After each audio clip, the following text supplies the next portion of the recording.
Welcome to my channel. ఈరోజు మీకు పచ్చి రొయ్యలు, ములక్కాడ,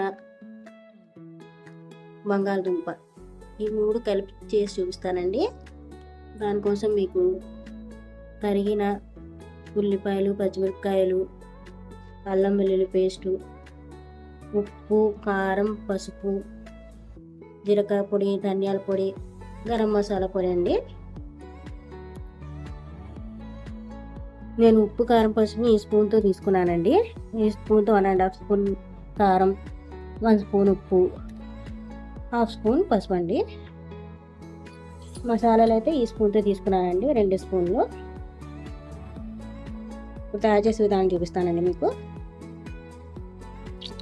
ఉల్లిపాయలు బాగా ఫ్రై అయిపోయినాయండి. ఇందులోకి అల్లం వెల్లుల్లి పేస్ట్ వేసి పచ్చి వాసన పోయేంతవరకు ఫ్రై చేసుకోవాలండి. ఈ అల్లం వెల్లుల్లి పేస్ట్ కూడా ఫ్రై అయిపోయిందండి.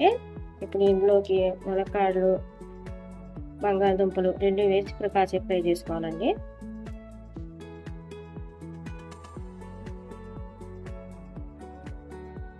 ఉల్లిపాయలు బాగా ఫ్రై అయిపోయింది. ఫ్రై అయిన తర్వాత ఇందులో మన మసాలా కలిపి పెట్టుకున్న పచ్చి రొయ్యలు, ములక్కాడలు, బంగాళదుంప 3 వేసానండి. 3 వేసి కాసేపు ఫ్రై అనివ్వాలండి.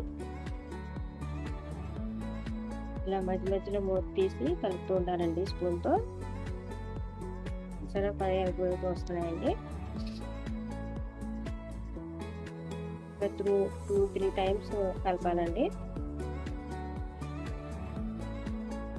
ఆయిల్లో మసాలాలు బాగా ఫ్రై అయిపోయినాయండి 3. ఫైనల్గా ఈ కప్పులతో 2 కప్పులు వాటర్ పోస్తాము.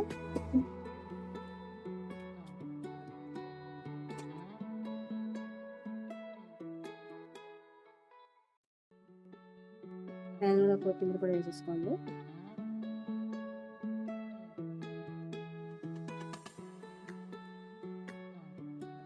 తర్వాత ఈ కుక్కర్ మూత పెట్టేసి ఒక 5 విజిల్స్ రానివ్వండి.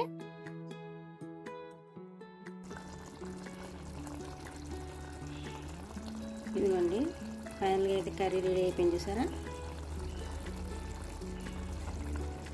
ఇక గ్యాస్ ఆఫ్ చేసేసుకున్నానండి. అంతేనండి, మనకి ఎంతో ఇష్టమైన పచ్చి రొయ్యలుగా ములక్కాడ, బంగాళదుంప కర్రీ రెడీ అయిపోయిందండి. థ్యాంక్స్ ఫర్ వాచింగ్ అండి. నా వీడియో కనుక మీకు నచ్చినట్లయితే లైక్ చేయండి, షేర్ చేయండి, సబ్స్క్రైబ్ చేయండి. థ్యాంక్స్ ఫర్ వాచింగ్ అండి.